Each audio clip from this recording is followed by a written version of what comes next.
আজকের গল্পটি হচ্ছে বক ও কাকড়ার।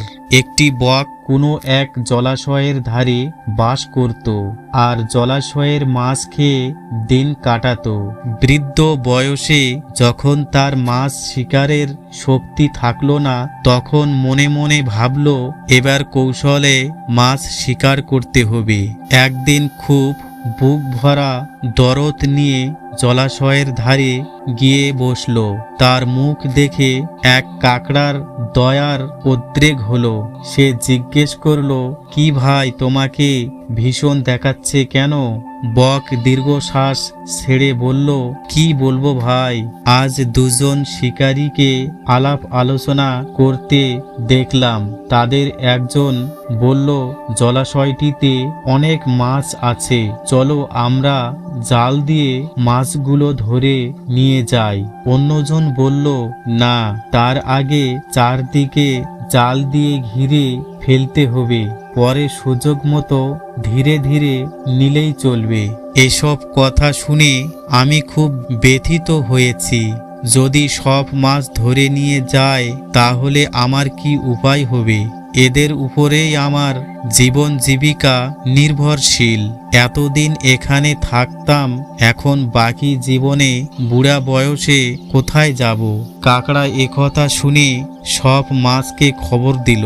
ওরা শুনে হায় হায় করতে শুরু করলো এবং বকের নিকট এসে এ বিপদ থেকে রক্ষা পাওয়ার উপায় জানতে চাইল। বক নিজের মতো মাথা নেড়ে বলল, কাছে খুব বড় একটি নদী আছে। আমি তোমাদেরকে এতটুকু সাহায্য করতে পারি যে প্রতিদিন কিছু কিছু মাছকে সেখানে পৌঁছে দিব। মাছেরা পরামর্শ শুনে খুব খুশি হলো। এমনই করে বক কৌশলে মাছ ধরে খেতে আরম্ভ করলো। এভাবে কিছুদিন খাওয়ার পর কাকড়ার একদিন সেই নদী দেখার স্বাদ জাগলো।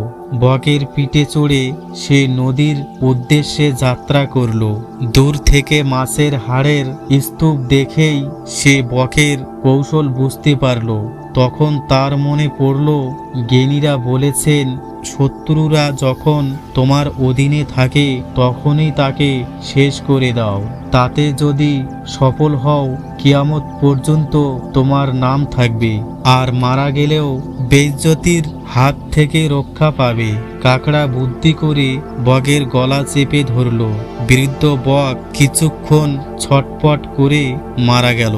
যে অন্যের জন্য কূপ খনন করে সেই তাতে নিপত্তি হয়। এই ছিল আজকের ছোট্ট একটি ভিডিওটি যদি আপনাদেরকে ভালো লেগে থাকে অবশ্যই চ্যানেলটি সাবস্ক্রাইব করবেন, পাশের বেল আইকনটি অন করে রাখবেন যাতে পরবর্তী ভিডিও ছাড়ার সঙ্গে সঙ্গে আপনাদের কাছে নোটিফিকেশন পৌঁছে যায়। ভিডিওতে একটা লাইক দিবেন, আপন বন্ধুদের সঙ্গে ভিডিওটি শেয়ার করবেন। এতক্ষণ সঙ্গে থাকার জন্য আপনাদেরকে অসংখ্য ধন্যবাদ।